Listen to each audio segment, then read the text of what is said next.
All right. Hello, everyone. Good day. Hi, my name is Anita, and I'll be the anchor for today's webinar. It's a pleasure to welcome you all to this insightful webinar on risk mitigation strategies with vulnerability assessment and penetration testing and Sophos MDR. So, without wasting much time, let's get started. All right. So today we have a lot of exciting things lined up in our agenda for you today. We will be sharing some valuable insights into how you can enhance your cybersecurity posture and protect your organization against emerging threats. So before we begin, I'd just like to quickly go over some housekeeping rules to ensure that today's webinar runs smoothly. All right, so all participants have been automatically muted. This helps us to maintain clear audio quality throughout the session. We encourage you to also engage with us during the session. If you have any questions during the session, please do remember to use the chat feature and submit them. We'll address as many questions as possible during the Q&A session at the end of the webinar. And also remember that that this session is being recorded, and if you need to step away or would like to revisit any part of today's discussion, the recording will be made available to you. Finally, I'd like to mention that your feedback is incredibly valuable to us. So please take notes and take a moment and at the end of the session to complete a survey that will be shared in the chat. Your input will help us improve on our content in the future. Okay. All right. So in our agenda today, we'll start by with a welcome address and an introduction into to give you an overview of who we are as a company, that's Cloudware Africa, and what it is that we do. We will also move on to have a panel discussion. This session is going to be very interactive. It's going to be a panel discussion where our expert speakers from Sophos will cover various topics with regards to the theme of the agenda of the webinar. And then finally, we'll wrap things up with a Q&A session. This will give you the chance to ask the speakers anything that you'd like to know more about. So please be sure to jot down your answers or your questions during the session so you can ask them at the end of the session. Then yes, we have a lot of valuable content for you today. So let's get right started without wasting much time. So I'll take you through who we are as a company. Cloudware Africa is the organizers of this webinar. We are a leading and award-winning global ICT organization with significant presence across over 14 countries. At Cloudware, we focus on assisting organizations such as yours to harness technology to achieve your business goals. Our approach is quite simple yet profound. By creating an enduring partnership with our clients, we align our success strategies with their corporate objectives. This has enabled us to craft unique value propositions for various companies across various industries. So we've categorized all our solutions under 3 main success pillars. Our commitment to operational excellence, to protection assurance, and business transformation is what sets us apart. And today we are thrilled to share some of the ways we continue to innovate and lead in the cybersecurity space.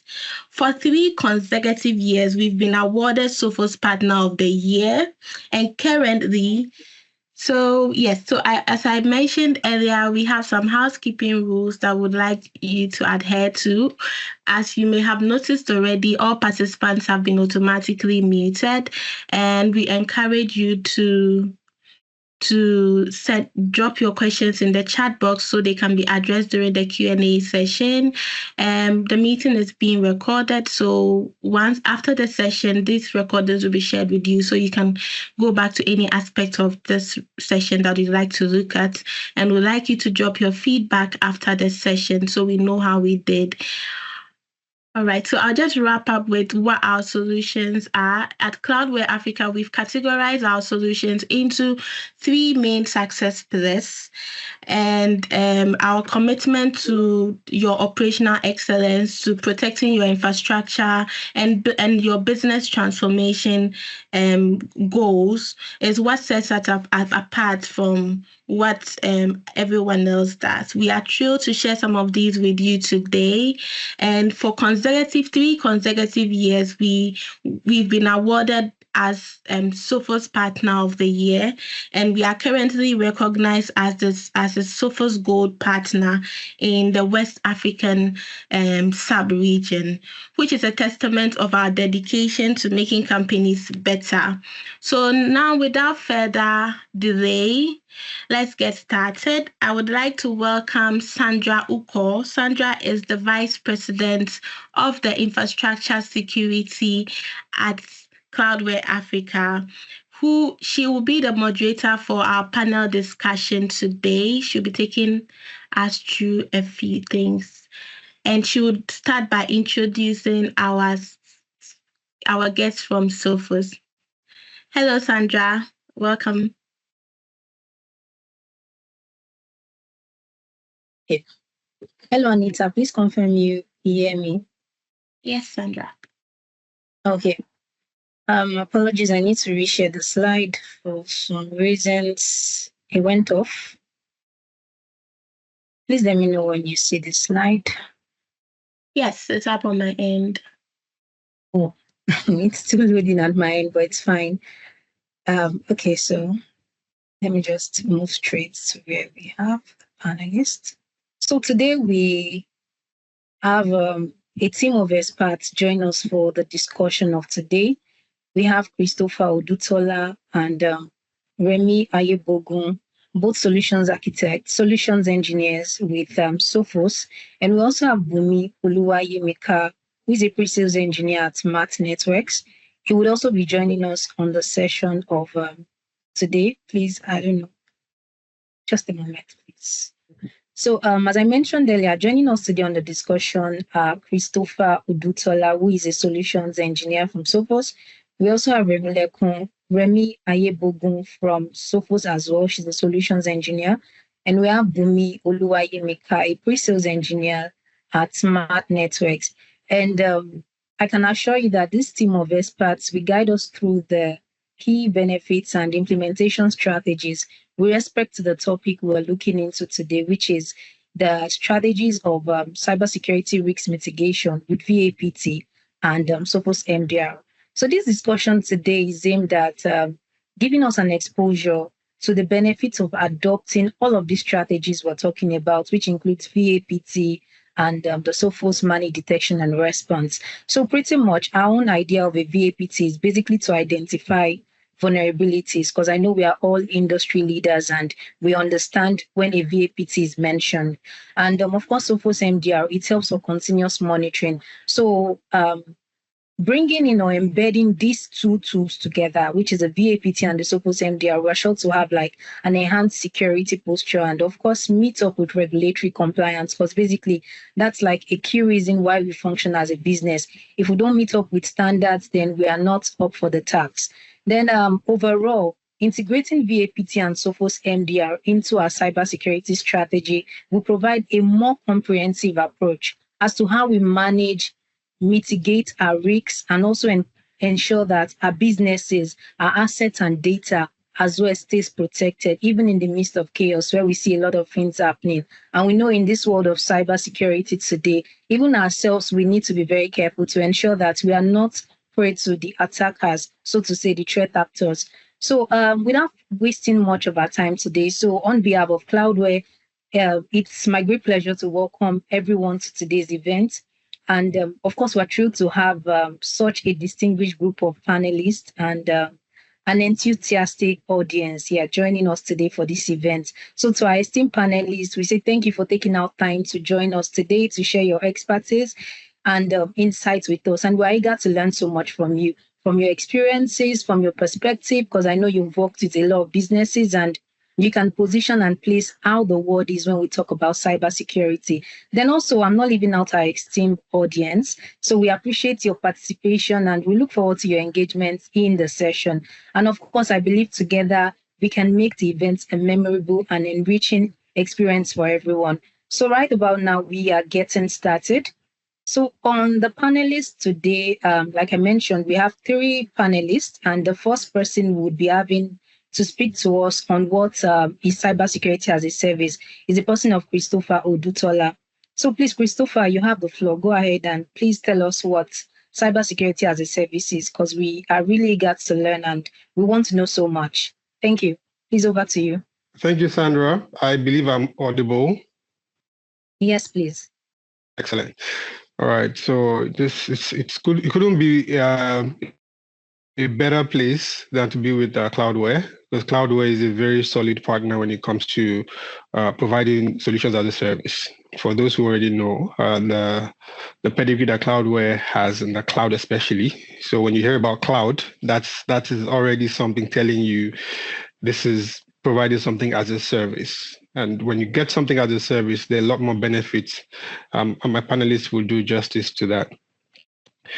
So when it comes to cybersecurity as a service, it's not totally strange. The concept is not totally strange if you've already started consuming solutions in the cloud, like infrastructure as a service, for example, or software as a service. So you will understand how that works, right? So in terms of cybersecurity, cybersecurity as a service itself, it's like a form of managed cybersecurity that is delivered via the cloud. So that already tells you that it's an outsourced model, so to speak. So that means you're outsourcing some part of your cybersecurity to cybersecurity experts who will have the expertise and the resources to provide quality cybersecurity to your organization around the clock, which you may or may not be able to provide. So you're looking at the expertise, you're looking at the resources as well, to factors that are very, very difficult for you to meet up, especially considering the size of your organization. So that would include stuff around application security. That includes email, credential protection, email security and credential protection. It also include endpoint security, cloud security, data security, and most importantly, we're going to mention today the managed detection and response part of it to be able to detect and quickly neutralize threats. So in a nutshell, this is what you would expect from cybersecurity as a service. Right. Okay, thank you very much, Chris. I wouldn't say I wasn't aware of all of this before, but I think I got a few things from what you mentioned. And I believe everyone on the call can also bear witness and testify to that. So cybersecurity is not just about our data and all of that, but pretty much about the entire system and how we look at the scope of our business. So to take us through the next question, we'll be having Christopher as well. So please do us the honor.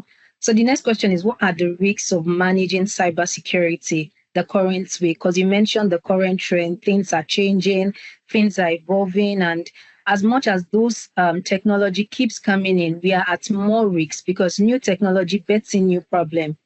So it's like a chain that keeps going, and there's a fuel that keeps burning up the engine and the fire. So pretty much, we like to understand what are the risks of managing cybersecurity the current way that we are familiar with and not adopting the evolving way. So please, you have the floor, Chris.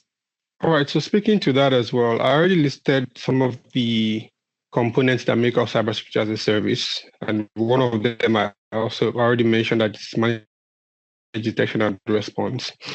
Now, the challenge mostly is that most of us have to do VAPT, the vulnerability and pen testing, regularly as part of compliance or to meet the requirements. So after doing that, what next, really? So VAPT kind of gives us a pointer into how vulnerable we are.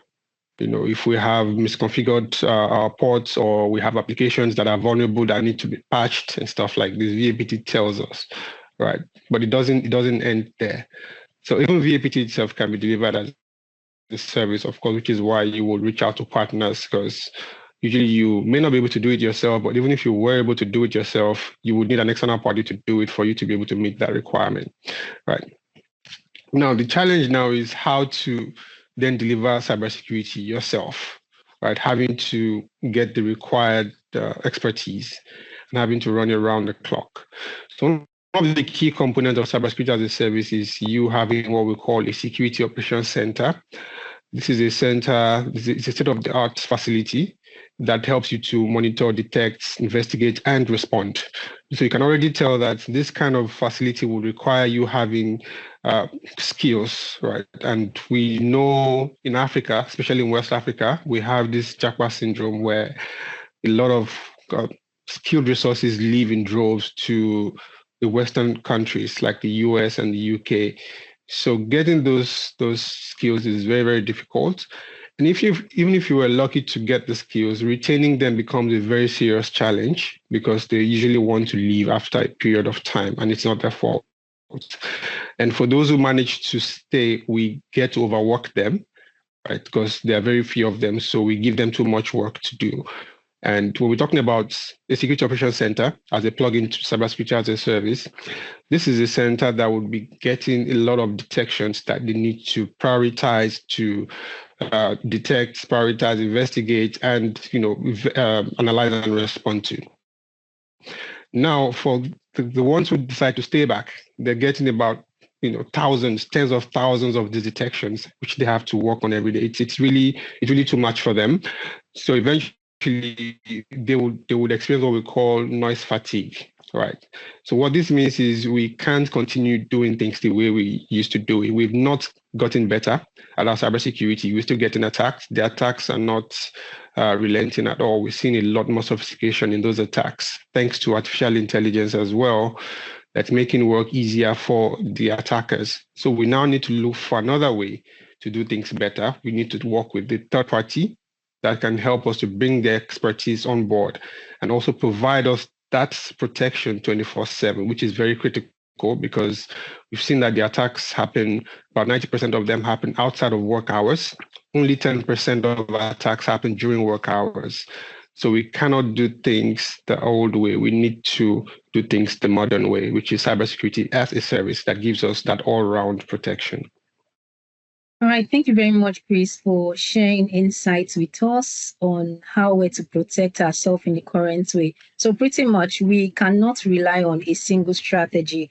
We need to be aware that as much as we're trying to protect ourselves, our businesses, our organization, the threat actors are also trying their best to ensure that every solution, every product, everything at all, technology that we use as a business, they try to combat it and ensure that they are able to fight against the solution. Then at the end of the day, all they want is to perpetrate evil and to ensure that the business is not safe. Also, thank you very much, Chris, once again for the insight shared. So right about now, we would also be moving to the next question, which is going to be taken by Remy. And the question is, why is cybersecurity as important or as a service important? Yes. So why do we have to consider cybersecurity as a service? Why is it important? Why is it necessary? Why should we invest in it? What value are we going to be getting out of it? What value would it bring to the business? So this is what we'd really like to understand from today. So Remy, please take it up from here. Thank you very much.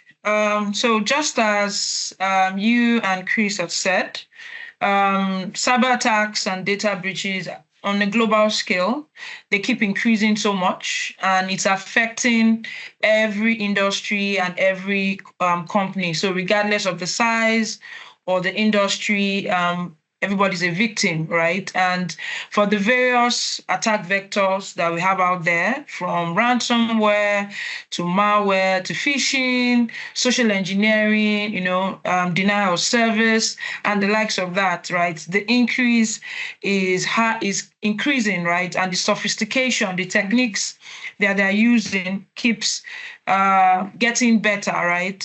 Just like Chris mentioned, even with the era of AI, artificial intelligence, right? These cyber criminals are using and developing new ways to trick their victims and their users, right? And the aim of all of this is to be able to gain unauthorized access to the company's data.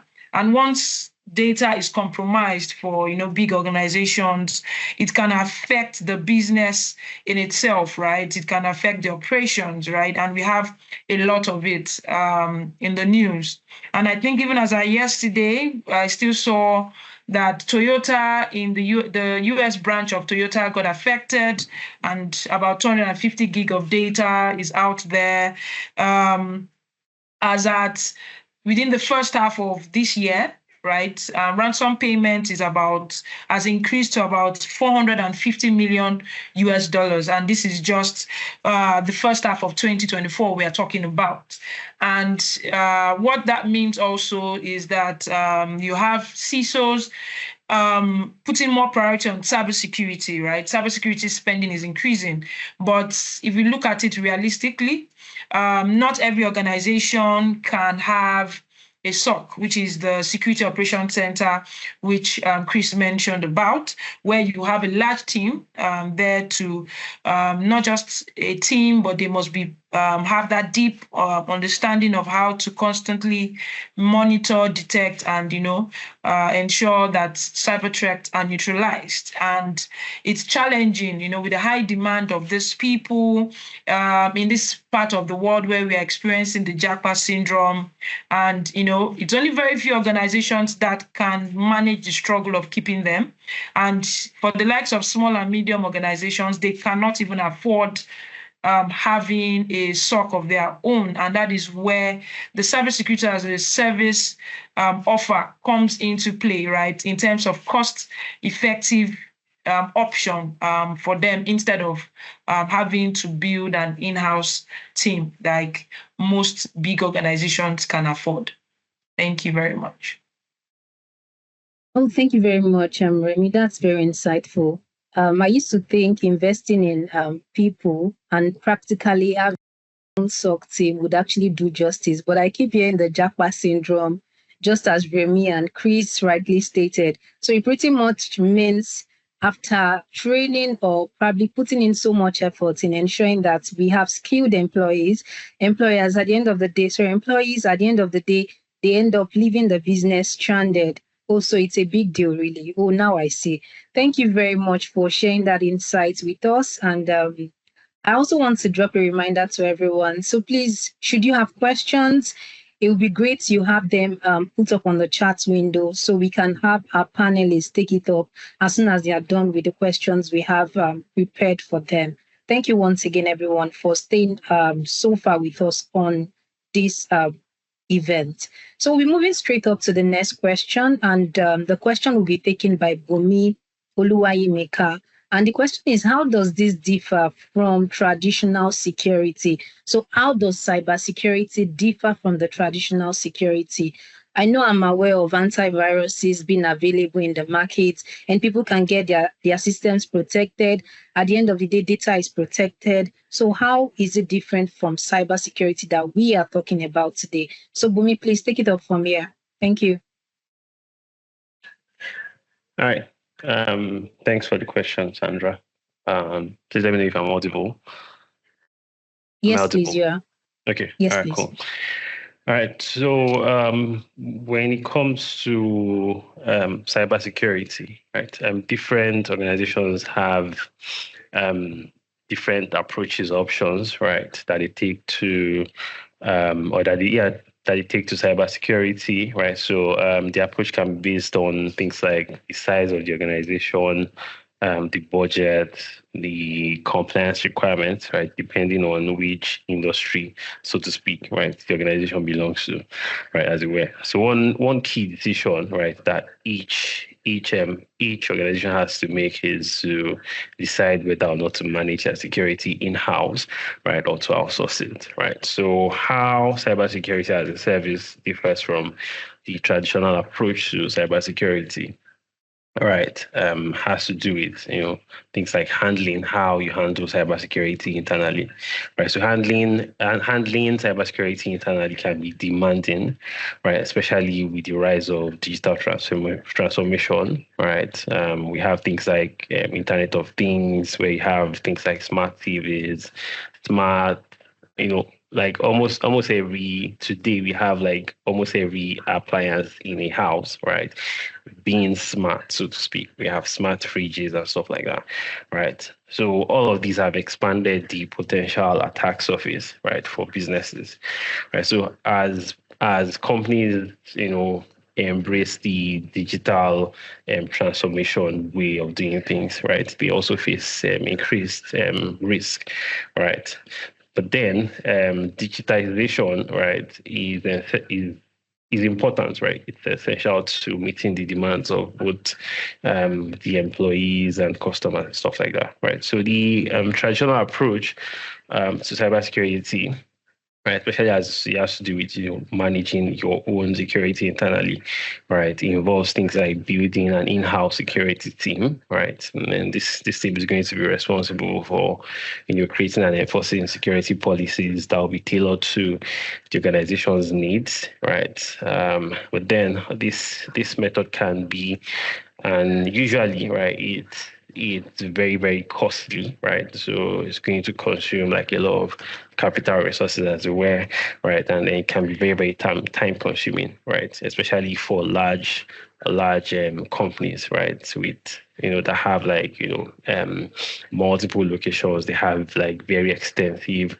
operations that cut across these multiple locations, right? So as a company grows, right, maintaining an in-house security team can strain resources, right, so to speak, right? So cybersecurity as a service offers an alternative to handling your security in house, right, by allowing companies to outsource their security needs, right? So you can have cases where some of these companies would choose to partner with a single vendor for all of their security tasks, while others, might want to outsource specific functions, right, while keeping some functions in house, right? So the main advantages of what's what not of a cybersecurity as a service, all right, includes things like reduce risk, right? It also helps to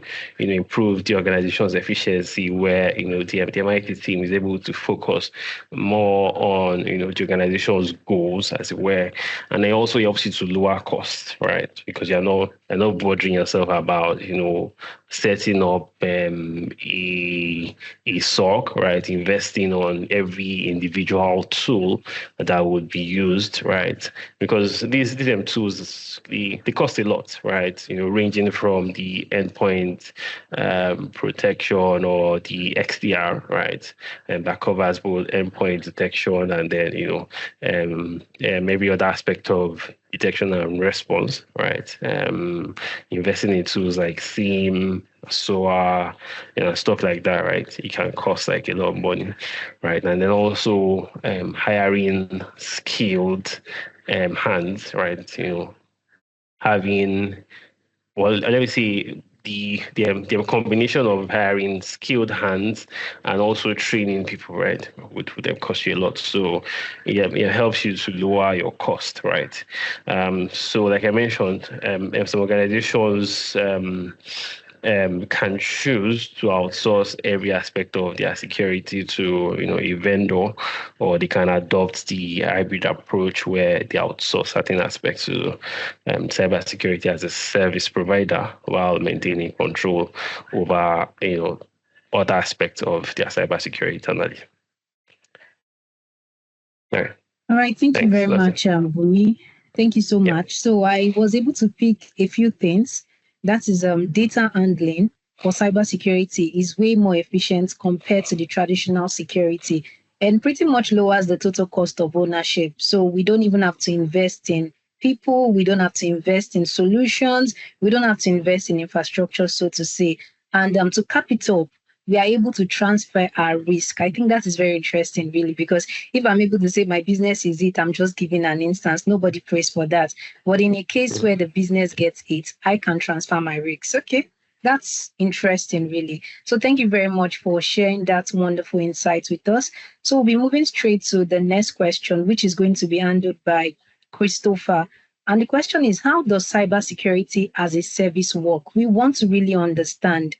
Do we have to still get people to monitor those solutions at our end, or you're pretty much going to do everything if it's a managed service? So we really want to understand how it works, the whole totality, entirety, the entire package and everything that has to do with cybersecurity. We need a better understanding on this. So please, over to you, Chris. You can take it up. Thank you. All right, Sandra. As you already know, cybersecurity as a service is a holistic solution that combines the cybersecurity solutions together with the human expertise as well as the software that drives it. So all of that put together. Now, the central part of it, again, I would refer to is the Security Operations Center, which is one of the most important pieces of the puzzle. The Security Operations Center is a facility that allows you to be able to proactively monitor, detect, and respond. So this Security Operations Center is usually manned by skilled cybersecurity professionals dedicated to this service, which means they are not the everyday cybersecurity team members that you have in your current organization that help you with your antivirus and email security and the rest.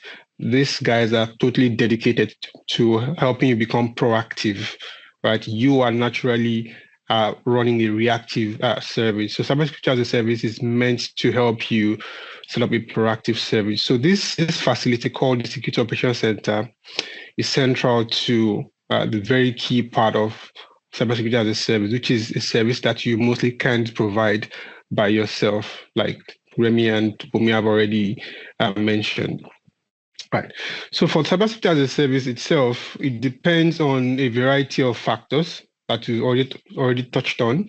But the central part of it for me is the Security Operations Center. So this Security Operations Center would plug into several solutions that you probably currently have in your organization, like a SIEM solution, the SOA, your EDR,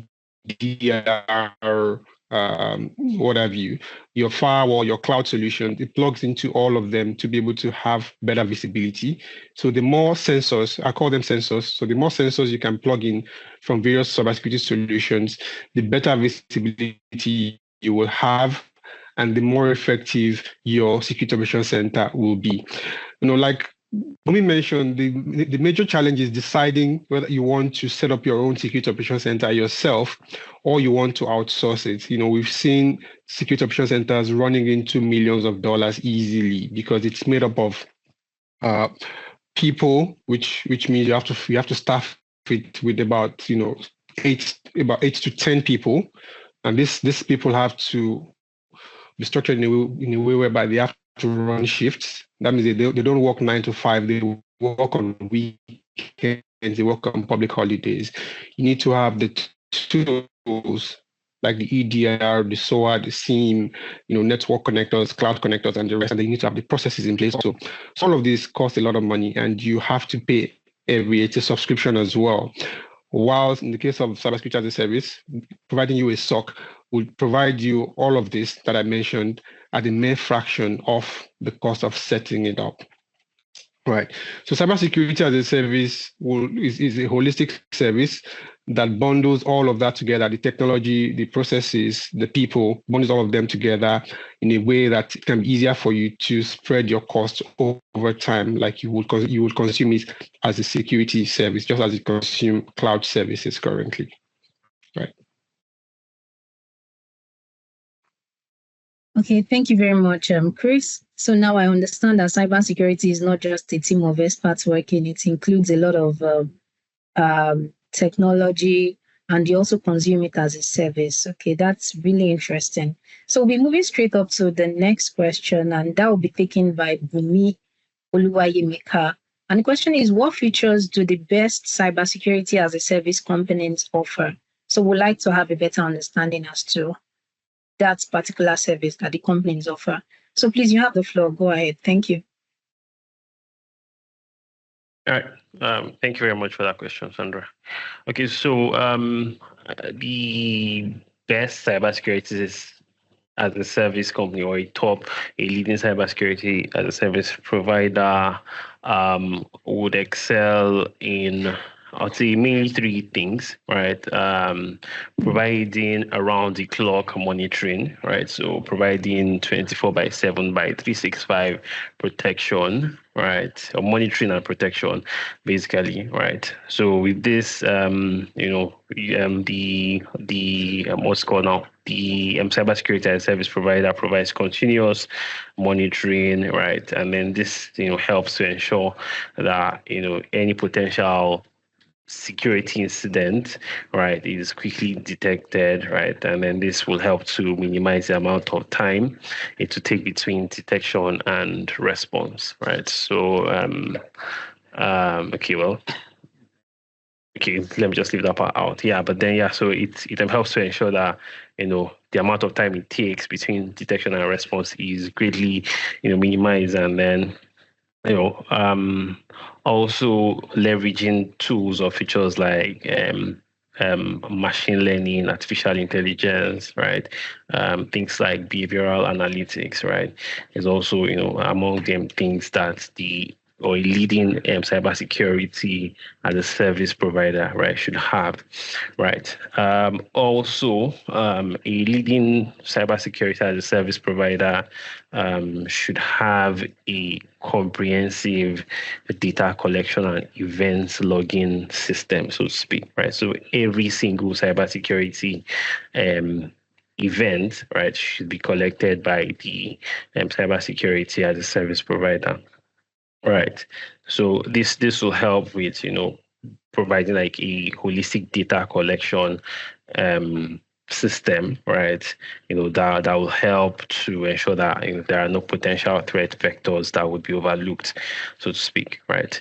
And then also we have the side of incident response, right? Where you have just a moment, right? You have the cybersecurity as a service provider, right, helping to respond, right, in the event of an incident. So if something happens, right, if a threat or a threat actor, right, manages to break through the organization's defenses, right? They are caught quickly, and then they are neutralized as quickly as possible, right? And then lastly, I would say proactive threat intelligence and proactive threat hunting, right? So even if it does not look like there is an active attack or an active incident, right? A leading cybersecurity as a service provider should help with providing threat hunting, where they look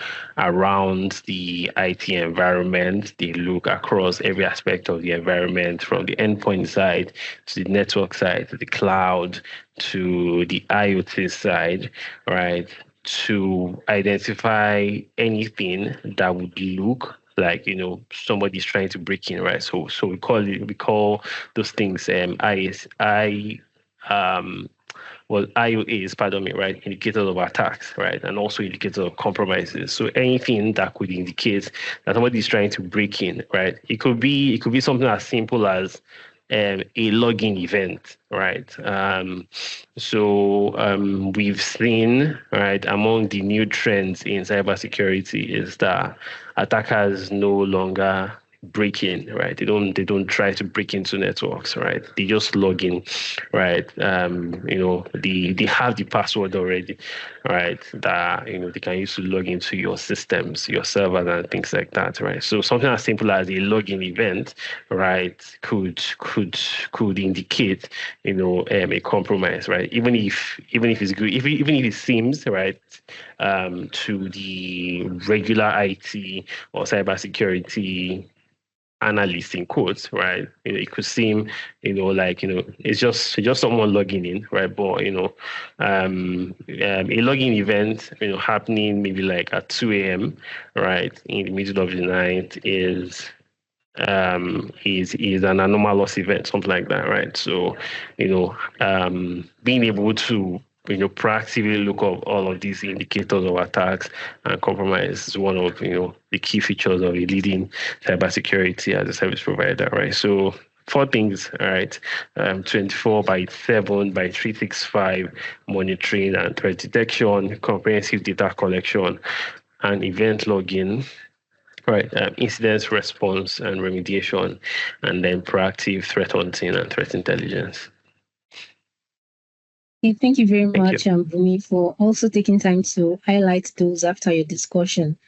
So I don't know, a question just came in mind, but you might not answer now. Probably we'll take it after the whole question. So yes, I know every one of us, the panelists has mentioned that with cybersecurity, there is a risk transfer. So more like I'm shifting the whole cost of maybe an attack off my shoulders to my provider. So is there something like, let's say, a breach protection warranty? Because if I'm transferring the risk, then I should have some form of warranty. So I don't know if we want to take that question now or we move it till after the discussion. So I think I can just leave it till after the discussion. Right, that's I think Remy can take that one. Okay, Remy. Right. Okay, so that's fine then. Remy, please, you have the floor. Because that is something that everyone would wonder about, transfer of risk. So do we have a protection warranty? Should there be a risk in the first place? Please, you can go ahead, Remy. Of course, right. In terms of the breach warranty, there is no 100% risk-free solution, right? And part of the things you get with the cybersecurity as a service is risk transference, right, to the vendor that you'll be using, right? And I believe everybody in risk knows that there's no such thing as zero risk. It's just to reduce the risk as low and as safe as possible, right? And for us, with the cybersecurity as a service, it should come with some form of risk warranty, and we provide such with our MDR service. So our own risk warranty goes as high as $1 million US. And what it means is that if by chance you are using us as a cybersecurity vendor and you experience breach during that time, would give you 1 million in terms of value, right? It would cover the systems that must have experienced any form of breach. And, for us to put that type of warranty, it means a lot of things needs to be in place, right? In terms of the solution, in terms of process, and in terms of people, right? For example, to ensure that only the right people should have access to the right privileges per time to every server and solution that they need, which is some of the things that are very, very important. Yes. Okay, thank you very much, Remy. Before I forget the question, I have to drop it. So after the session, I don't want to keep breaking. After the session, we're going to continue on that topic because I have more questions on that. So thank you very much, Remy. So we can go over to the next one. Oh, it's still Remy taking it. So how does MDR fit in? Yes, please. Oh, all right. Thank you. So MDR is managed detection and response. And just like my colleagues had mentioned, it is one of the aspects of the broader features that you get from cybersecurity as a service, right? And part of the things most people or most organizations do is they practice good cybersecurity hygiene and, put a lot of emphasis on data breach prevention. They put a lot of policies in place, they take a lot of technologies in place, which is the best approach. But however, we always say it's just a matter of when an organization is attacked, right? Because of the way the current landscape is in terms of sophistication. It just takes one person to be violated before they can infiltrate the system, right? Through a number of varieties or vectors, right? So the MDR should be in place so that when that happens, there should be a plan of when there is a detection, so an abnormal activity is going on, right? How are you able to ensure that you can appropriately detect and respond to that threat, right, before it escalates to be very, very serious? So it's something that should be a plan that every organization should have based on the current landscape. Thank you. Thank you very much, Remy. So we'll move over to Bumi. He would be taking us through what questions should I ask when evaluating cybersecurity as a service vendor. Bumi, please, you have the floor. Thank you. All right, thanks, Sandra, for that question. So there are a number of questions you would ask a cybersecurity as a service provider or vendor, right, when you are evaluating their services, right? I'll mention a few, right? Okay, so first is you would ask what exactly you are getting from the service, right? So you would ask, for a detailed breakdown of the services that the vendor is providing, so you know exactly what is included in the service, right? So this will help you help to avoid misunderstandings about what you're paying for, and it also helps you to ensure that your expectations are they align with what the vendor offers, right? Another question you would ask, or you should ask, is what parts of cybersecurity are you still going to need to handle on your own, right? So even with the third-party service, right, there might still be some areas of cybersecurity that you're going to be responsible for, right? So you would want to get clarification regarding that. So make sure you understand what it is that they are going to help you handle, and then what it is that you're going to be responsible for, right? Excuse me. All right. Another question to ask is what is the cybersecurity as a service vendor's security operations center capable of, right? So here, this is where you get to find out, where you get to find out the find out information about the SOC team, right? What it is that you're going to be monitoring, how it is that they'll be managing your security, right? You can also ask, or try and find out, about their skills, right? Their capabilities, right? Capabilities of the team, and then whatever tools they are going to be using to help with detection and response, right, in real time, right? So you know how well they can protect your business, right? Another question, I think this is also very, very important, is asking about the cybersecurity as a service vendor's security operations center's location, right? So you want to find out where it is that you're located. So the location of the SOC can affect things like the response time, right? So, how long it will take for the vendor to be able to respond to incidents, right? In the event that something does happen, right? And then also, it can also impact on how your data is handled, right? So it's good to know where it is that the SOC is located, right? So if it is local, or if it is another country, or even if it is outsourced to another company, right? So it can be a case where you have a vendor that is outsourcing what it is that they are selling to you to another vendor, right? So you want to get all of this information, right, and be clear, right? Then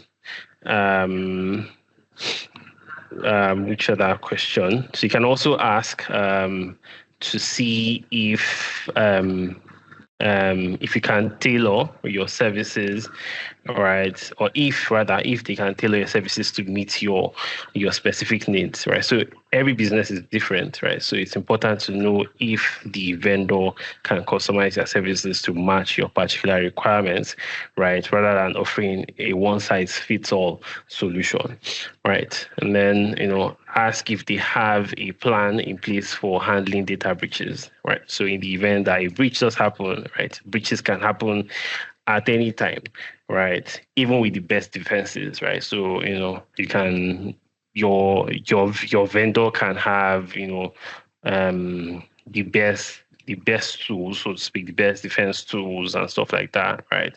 The best of hands, right, so to speak. Each individual that makes up the team can be the best in their field, right? That's not going to stop breaches from happening, right? So ask about, ask if they have a plan in place for handling data breaches, right? So ask if they have a clear and tested plan for responding to, incidents to minimize damage, right? So also you want to find out what kind of reports you'll be getting, right, from them. How often are you going to be getting your reports, right? So it's very good, right? When you have, because when you subscribe to a cyber security as a service, what's that word again? Service, so to speak, right? Basically, what you are sort of starting is a relationship, right? So you're not buying products, right, that you will deploy and then you just maybe leave or you start managing, right? You have people that you'll be relating with on a regular basis, right? They also have to be relating with you. They have to be reaching out to you and stuff like that, right? So they have to be providing you with updates on, what it is that they've seen in your environment, and stuff like that. So ask about what kind of reports they'll be giving you, how often, right? So regular updates are very, very important, for helping you to stay informed on your cybersecurity status or your cybersecurity posture, right? So make sure that you subscribe to a service, right, where you'll be getting reports that are clear, that are detailed, right, and then also that are also provided on a regular basis. Right. Also, you can find out about ask if they have protection for individual devices as part of their service. Right. So ask if their service extends to securing endpoints like laptops, smartphones, and other devices that connect to your network. Right. And then also ask about how they protect data when it is stored, right? And also when it is being transmitted, right? So data protection is crucial. It's very, very important, right? So ask about how they help you to protect your data when it is stored, like on a server, right? So that's data at rest, and then when it's being moved or when it's being transmitted from one location to another, right? So to speak. So make sure that your cybersecurity as a service vendor provides or uses the strongest encryption mechanisms, right, as possible. Right. And then also ask about things like standards and regulations, right? So for the sake of compliance, you want to know what standards and regulations the cybersecurity as a service vendor follows, right? So compliance with national and global security standards is very vital, for protecting sensitive data, right? So ask about which framework they are there to, right? So what best practices they are working with or they are following, right, to protect your data and your IT environment, right? So also you should ask how they help to make sure your security team won't accidentally harm your systems, right? So mistakes can happen, right? So it's good to know what measures they have in place to prevent,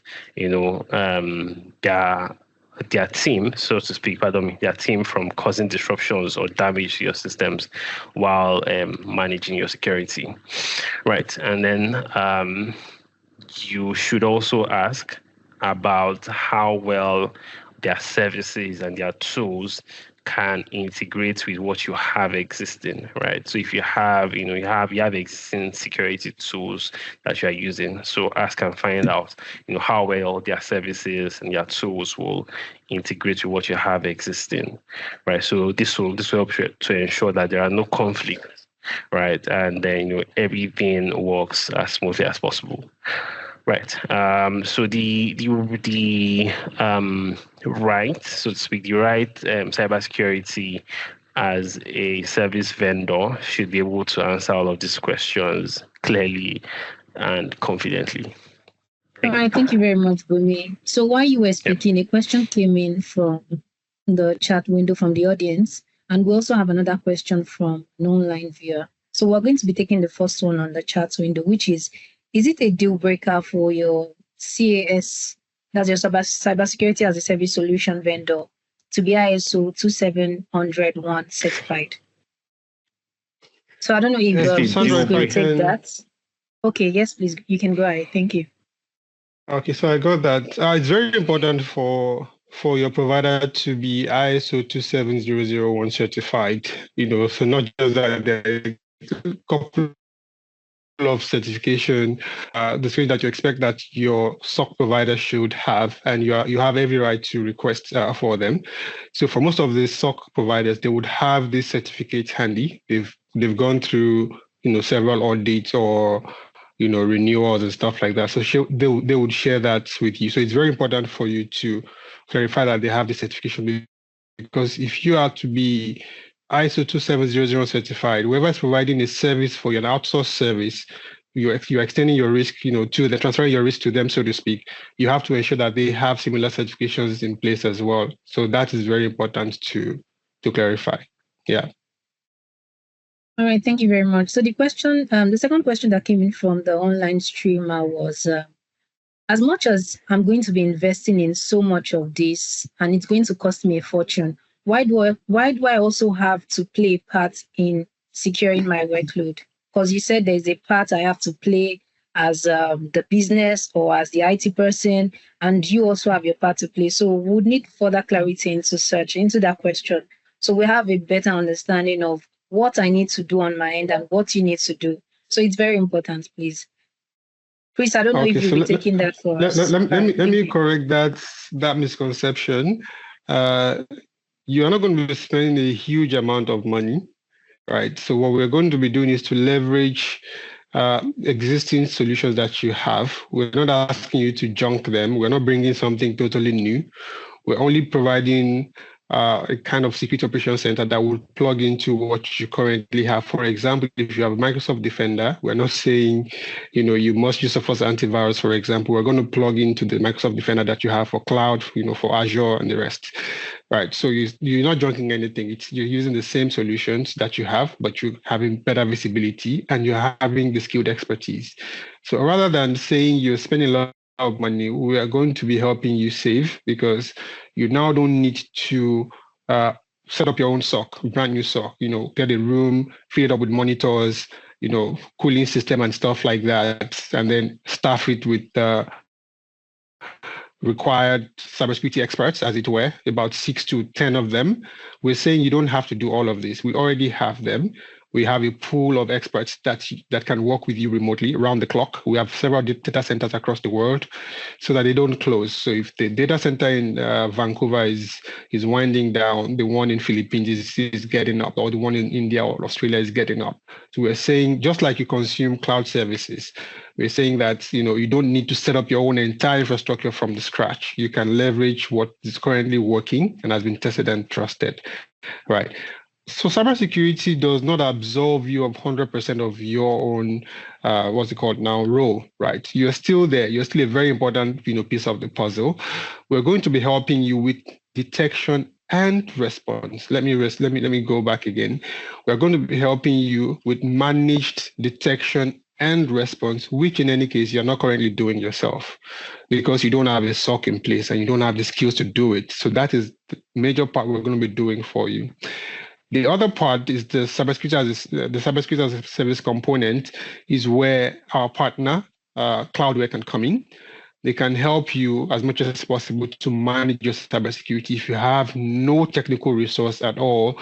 So Cloudware, I believe Sandra will talk to that at a later time, is an MSSP as well. So they provide managed security services, right? In which case it will take off some of your own roles to help you with the daily, the day-to-day cybersecurity strategy, implementation, protection and the rest. But we are going to focus with Sophos, are going to focus on the proactive detection and response of your cybersecurity portfolio.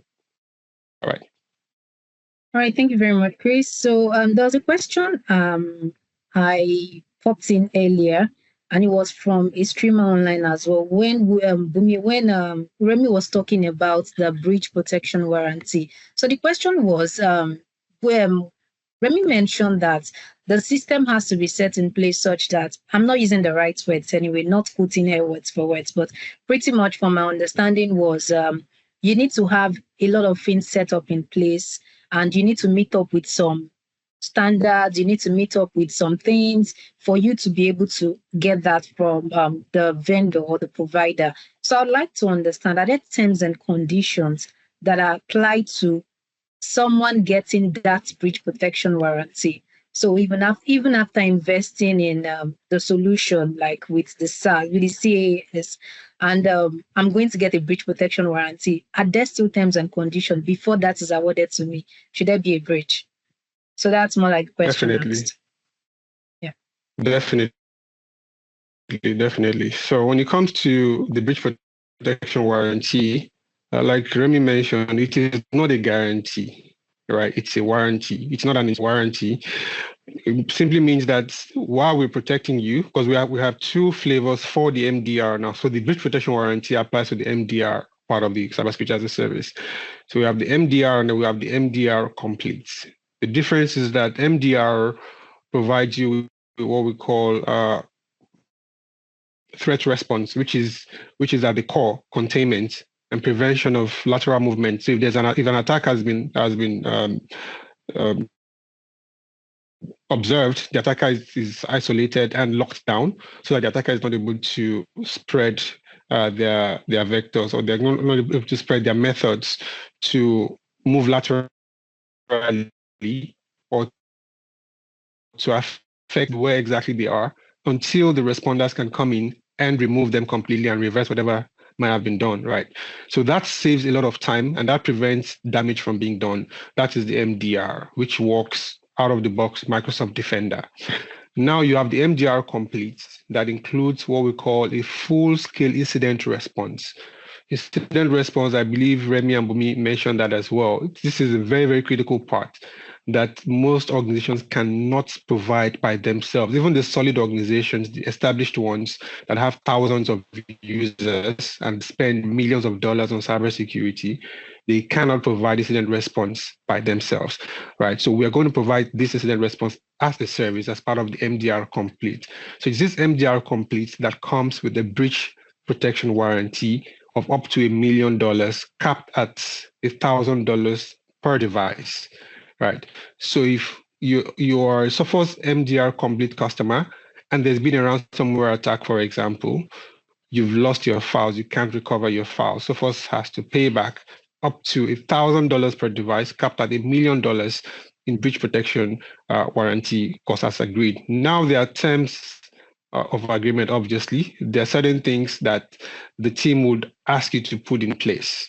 For example, if you're using the MDR complete, you would also have access to the Sophos Central, which is the centralized dashboard where you manage all of your cybersecurity. So if you have MDR, you have ZTNA, you have email protection, you have endpoint protection, you have cloud protection, firewall, they're all managed from a single console. Now, because you're an administrator, you don't just go into that console and say, oh, I want to use my flash drive, so I'm going to allow flash drive for everybody.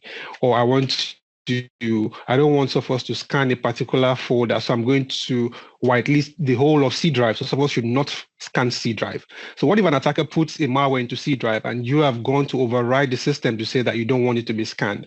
Or you go in there and disable multi-factor authentication that has been configured by the team and then claim that you want to claim your breach protection warranty. You have already breached the terms of service, right? So yes, there are terms and you have to follow those terms so that your warranty is not going to be void. If for whatever reason you've made some changes, there's a health check feature within the solution that would flag it that you are no longer compliant with the breach protection warranty terms. So it's also there on the dashboard. I hope that helps.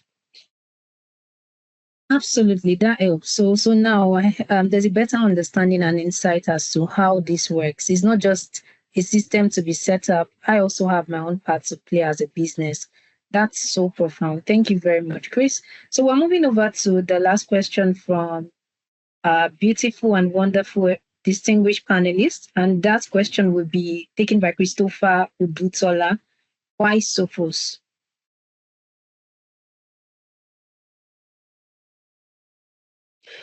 All right. Please, you can take it up, please. Thank you. Okay, so I would like to take it one by one because there are so many reasons why you would want to do this with Sophos, right? So the first one is that we've been around for a very long time. We've been around since 1985. We are quite established. This is not a new company that just set up 2-3 years ago and they will soon pack up, right? We've been around for a very long time. We've been growing in strength. We started as an antivirus company. For those who follow the Gartner's endpoint protection and protection platform, as it were, Gartner has been tracking this since 2008. If you go to Google and you search for it, you will notice that Gartner started tracking endpoint protection platforms since 2008. And till date, Sophos is the only vendor that has remained a leader from inception. Every single quadrant that has been released on endpoint protection platforms, Sophos has remained a leader till today. So that means we have a very, very solid background when it comes to that. Like I said, we have a huge breadth of protection. We have what we call the adaptive cybersecurity ecosystem that allows most of our solutions to communicate with one another and adapt to your environment. It's also AI driven, as it were, right? So the AC is core to cybersecurity as a service that we provide, and that includes the firewall security. That's for the network stack, rather, not just firewall. So within the network stack, we have firewall, for example, we have access points, we have switches, we have remote Ethernet device, we have ZTNA, we have remote, I mentioned remote Ethernet device already. So all of this make up just the network stack. We have the cloud security stack, we have the endpoint security stack, right? So we have the managed security stack as well. So we have the full protection for our customers in case they don't have a particular cybersecurity solution. We can also provide that for them to ensure that our customers are covered from all angles. So that is one very important part of it. The second one is the integration options that you have with Sophos. I mentioned we heavily integrate with Microsoft. For Microsoft Sentinel, Defender, and what have you, we can plug into multi Microsoft solutions to bring that visibility into the SOC. A SOC is only as good as what it can see. You think of a SOC as a network operations center or a control center where you monitor CCTV cameras. The more CCTV cameras you plug into your infrastructure, the better visibility the guys monitoring the CCTVs will have. Right. So it's very important that we can plug into third-party solutions, third-party firewall solutions, for example, like Fortinet, the Palo Alto, the Cisco's of this world. We can plug into them. We can plug into third-party email security, Google Workspace, Microsoft. We can plug into the MDR like Darktrace. We can plug into backup solutions like Veeam. For example, we provide external attack surface management like the one from Tenable. We can plug into third-party antivirus solutions. So basically, if you bring whatever you have to us, we'll inject it into our SOC and offer you better value on top of your existing investment. Right.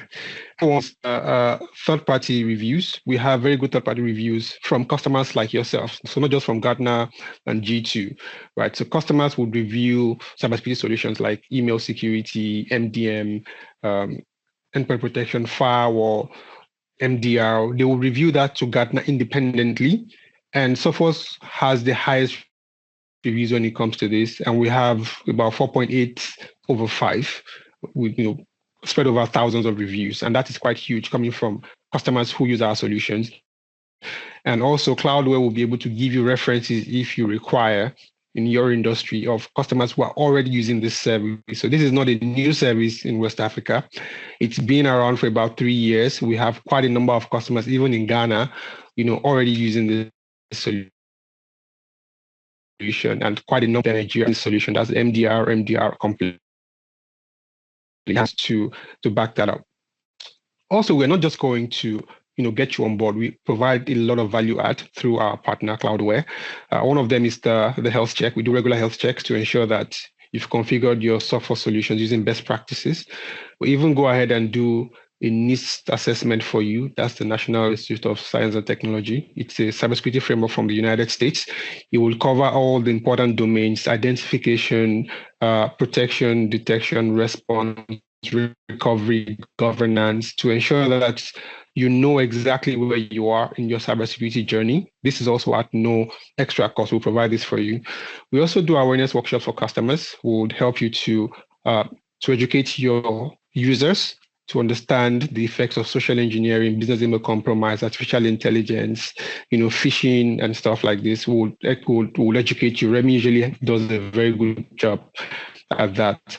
And also we'll provide all of your users a complimentary antivirus, personal antivirus that they can use for their machines at home. We call it the Sophos Home Premium. So one license, for example, can protect 10 devices for every single staff member that you have, as long as you're a customer that's being serviced by our partner, Cloudware. Also, I mentioned the breach protection warranty. It's very important. This is to show you that we know exactly what we're doing and we're very sure of what we're doing. So we're giving you that breach protection warranty, especially in Africa where it's very hard to get cyber insurance. In other countries where cyber insurance works, the moment they know that you have a breach protection warranty, your premiums can drop by as low as 60%. Right, so the insurance companies already know that you've already transferred most of your risk to Sophos, so they lower your insurance premiums. So here, where there's no cyber insurance, that's some form of warranty that can give you some confidence, and also share that with your management. And finally, we work with we're a channel focused organization. We work with partners that are very, very competent. I believe Sandra will do justice to that. Cloudware is one of our top partners in West Africa and even in Africa, right? So we work through a local channel that you can hold on to. So we're not just trying to sell to you from across the world. We are right there with you in Ghana, in West Africa, in Nigeria. Bumi constantly is in Ghana because he handles the trainings for customers and partners as well across the region. Remy is often in Ghana as well as myself. Cloudware is resident in Ghana. The distributor also has an office there in Ghana.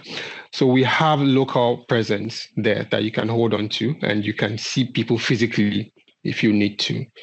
So I believe Sophos is here to help you. Is here to enhance your cybersecurity, to help you meet your objectives as much as possible in a way that you don't have to break the bank. And I believe we will meet up with those commitments as we've done with some of our customers already. Thank you, Sandra. Thank you very much, Chris. That was a lengthy one, and I believe we got the assurance we required, because if we're going to do business with you, we need to be sure that doing a business with you will not throw us at the edge at the end of the day. So the last question will be taken by me, why Cloudware? So before we started the discussion, my colleague Anita already ran off through who we are as Cloudware and the services we provide and how we can help your businesses. So just a wrap, so we have a reminder and we can be well aligned of what the business stands for. So Cloudware is a trusted organization, I would say, when it comes to security, because we partner with very wonderful OEMs, original equipment manufacturers, just like Sophos, as Chris rightly mentioned. So at Cloudware, we don't just offer solutions. We ensure that we build enduring partnerships that align with your business goals, not just business goals with respect to your security portfolio alone, but your entire business goals. So we ensure that we work through the journey with you. We don't just come in and probably get your money, and at the end of the day, you don't get value. No, we walk you through and we handhold you through the journey together with us. Then we also have been recorded severally for our award-winning expertise. We've been recognized by multiple partners, Sophos, Microsoft, and a lot. And we've gotten awards from 2020 up till date, and we would still keep getting it. And obviously, that underscores our commitment to excellence. So if we don't provide the right services to customers, if we don't work our customers that we refer to as our partners through the journey, then we wouldn't be getting all those commendations, just as Chris mentioned as well, when it comes to do with Sophos. Then we also provide a comprehensive suite of protection assurance, including advanced threat protection, endpoint protection, vulnerability assessment, network protection, all designed just to give you rest of mind as a service. Because pretty much at the end of the day, whatever investments you're making, you need to get value from it. In terms of cybersecurity as a service, you want to be able to have a service that guarantees you rest of mind as a service. And of course, like our panelists already mentioned, we still have our own part to play. The vendor also has their part to play. So together we can make this a success, and we're going to have rest of mind as a service. And of course, we're not leaving out the fact that we have global presence, and we also have a deep understanding of local markets, and we deliver tailored, high quality and cost-effective security solutions to you. And at the end of the day, this is geared towards empowering your business to thrive in today's complex threat landscape. Like I mentioned before the discussion, as much as we get in more technological tools, as much as we invest in so many technology to enhance our work, our productivity, to ensure we have the best results ever, we still need to be cautious about the threat landscape because it also keeps evolving. Then also, why choose Cloudware? You choose Cloudware because Cloudware Africa has a secure future with partner, and pretty much we are concerned about your success. Like I said, we're not just bothered about selling to you, but we handhold you and walk you through the journey. So those are the reasons why you should consider partnering with Cloudware. And we don't refer to you as customers, we refer to you as partners because we are doing the business. At the end of the day, it's a win-win situation. We pass the baton to you and we ensure that, we get the result. You also get the desired results you're looking out for. So I believe while speaking, there was a question for the panelists. So I think we might want to take it. So it's, I think it's 2 questions, yeah, but it's in silos. So we need to take it one at a time. So the first is, how do your services, that is Sophos, ensure compliance with industry-specific regulations, e.g. the GDPR? So I think that's one question. So someone can go with that, then we read out the next one. So please, who is going to help us with that from our panelist? All right. Okay, Remy, thank you. So for us in Sophos, we ensure that we comply to a lot of regulations out there since we have our own SOC, right? So we have things like the GDPR, the iOS, and the likes of that to ensure we comply with the industry standards of various regulations. So we are under the likes of all those types of regulations out there. Yes. So from our website, you can see the various list of regulations that we have fulfilled. Thank you very much, Remy. So I think it was stated, okay, on the last question, okay. So the second one is the cost structure and how do you ensure that our team stays updated on the latest security threats and practices? Okay, so part of how you can is, for example, these types of webinars that we do, right? For our customers through Cloudware, we do quite a lot of these webinars, and we hope to bring quite a lot in future, so that you fully understand what is going on in the various threats and all that. And also in terms of if you are onboarding on our managed detection and response, part of the things we provide with that is the onboarding. We will train maybe one or two of your team, right, so that they too can fully understand what is going on when they are interacting with our SOC analyst and the likes of that. Yes. Okay, thank you very much, Remy. So the last question goes to Chris. That was specific. I would like you to elaborate more on introducing machine learning into cybersecurity, and if Sophos has already implemented such technologies to guard your clients. So, Chris, that's for you, please. All right. So we have a whole AI department that's been on since 2015, I believe. All right. So we've been using AI in all of the solutions for the past 5 years. I believe every single software solution has its own unique AI model that drives it, from email security to the firewall to the endpoint protection to the EDR, and of course the MDR is also reliant on artificial intelligence, machine learning, like you mentioned. Yes. So if for those who use our solutions currently, they can already see that, because it's not just saying AI is there. You actually have tabs where you can actually confirm this. You can actually see reports, where AI has done some code analysis or code similarity or file analysis. Now, the thing with AI is it will help you mostly to identify something that's malicious, something that has seen before, or that's seen something that looks like it before, so to speak. It will help you with that. But in the area of decision making, you don't get AI overriding your decisions most of the time, right? You might want to do that if you can do that if you want to, but most of the time AI would help you to provide the details that would help you make your decisions. For example, AI could tell you to a very large degree, this file I'm seeing is about 65% malicious, or about 55% malicious. It could be a false positive.